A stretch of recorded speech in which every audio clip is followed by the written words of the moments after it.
வணக்கம், நான் உங்க டாக்டர் உமாதேவி பேசுறேன். இன்னைக்கு பிசிஓடி பத்தி தாங்க பார்க்க போறோம். அதாவது பிசிஓடினா என்னன்னா, பெண்களோட சினைப்பையில ஏற்படக்கூடிய சின்ன சின்ன நீர்க்கட்டிகள். அதாவது ஒரு முத்து மாலை கோத்த மாதிரி சின்ன சின்ன நீர்க்கட்டிகள் ஒன்னா கோத்த மாதிரி நம்ம சினைப்பையில இருக்குங்க. ஆக்சுவலா இது சின்ன நீர்க்கட்டி தான். இதுக்கு பயப்படவே தேவையில்லை.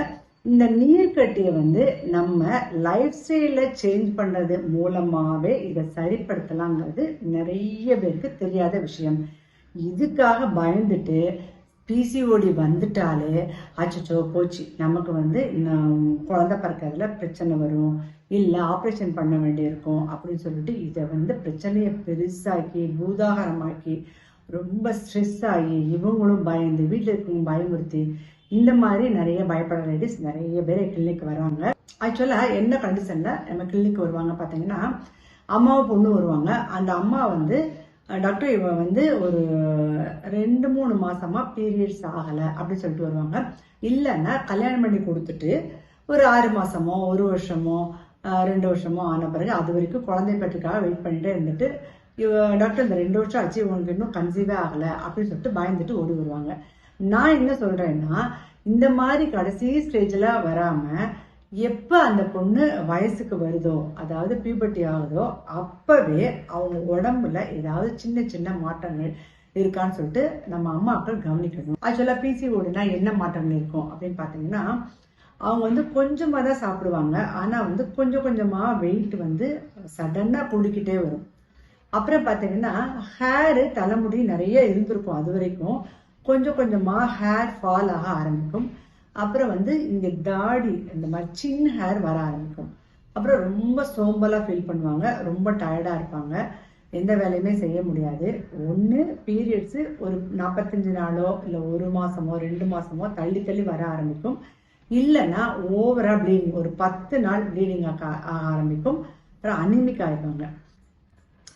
இந்த மாதிரி ஆரம்பத்திலே நம்ம கண்டுபிடிச்சிட்டோன்னா இதை பின்னாடி இது பெருசான பிறகு பீரியட்ஸ் இர்ரெகுலர் ஆன பிறகு இல்லை குழந்தை பேட்டின் போதோ இல்லை ரொம்ப குண்டான பிறகோ இதுக்காக நீங்க பொருட்செலவும் நேரச்செலவும் பண்றது ரொம்ப ரொம்ப ரொம்ப கம்மியாயிடும்.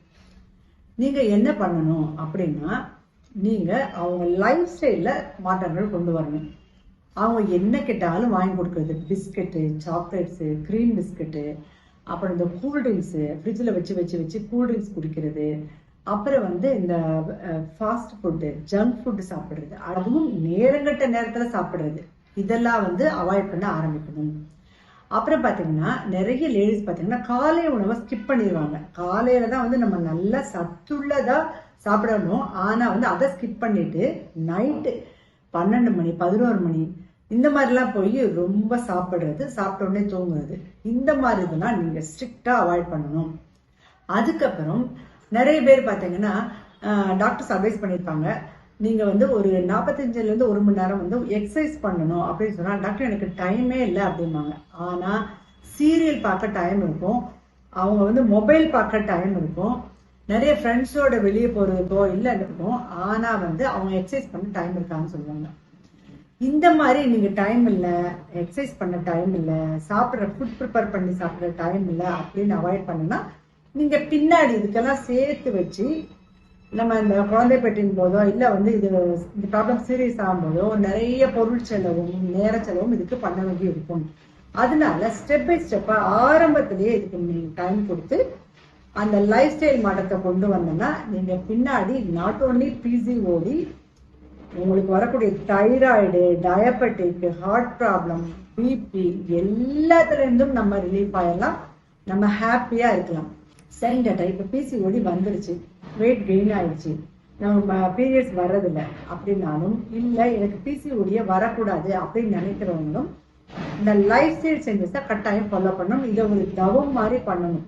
இது ஒரு 3 மாசமோ 6 மாசமோ பீரியட்ஸ் ரெகுலரா வர வரைக்கும் இதை கட்டாயமா பண்ணிட்டே வந்தீங்கன்னா, நீங்க டாக்டர்கிட்ட போகாமீங்க, மெடிக்கல் போகாமீங்க இதை சரி பண்ணலாம். நிறைய பேர் என்ன நினைச்சுட்டாங்கன்னா, இந்த பீரியட்ஸ் வரலையா டாக்டர்கிட்ட போறோம் இல்லை மெடிக்கல்ல போனோம், அந்த மாசத்துக்கு ஒரு 4 நாளைக்கு டேப்லெட் போடுறோம், பீரியட்ஸ் வந்துருச்சு, அப்பாடா எனக்கு பிரச்சனை தீர்ந்துச்சு அப்படின்னு நினைச்சுக்கிறீங்க. ஆனா அது உனக்கு தற்காலிகமா பீரியட்ஸ் ரெகுலர் ஆனாலே பிசிஓடி இல்லைன்னு அர்த்தம் கிடையாது. அது தற்காலிகமா உங்களுக்கு பீரியட்ஸ் வந்துருச்சு, நம்ம சைக்கலாஜிக்கலா ஒரு ரிலீஃபை தவிர அது வந்து பிசிஓடிக்கு மருந்து கிடையாது. நம்ம லைஃப் ஸ்டைல் மாற்றம் தான் ரொம்ப ரொம்ப ரொம்ப அவசியம். சரிங்க டாக்டர், நீங்க லைஃப் ஸ்டைல் சேஞ்சஸ் சொல்றீங்களே, நாங்க என்னென்ன உணவுகள் சாப்பிடுறது, என்னென்ன எக்ஸசைஸ் பண்றது அப்படின்னு கேட்டீங்கன்னா இதை பத்தி தெளிவா சுருக்கமா நெக்ஸ்ட் பதிவுல பார்க்கலாம். ஏதாவது சந்தேகங்கள் இருந்தா நீங்க தாராளமா கீழே இருக்கிற வாட்ஸ்அப் நம்பருக்கு கான்டாக்ட் பண்ணுங்க. நீங்க எல்லாருமே ஆரோக்கியமும் ஆனந்தமா இருக்கணும். நன்றி, வணக்கம்.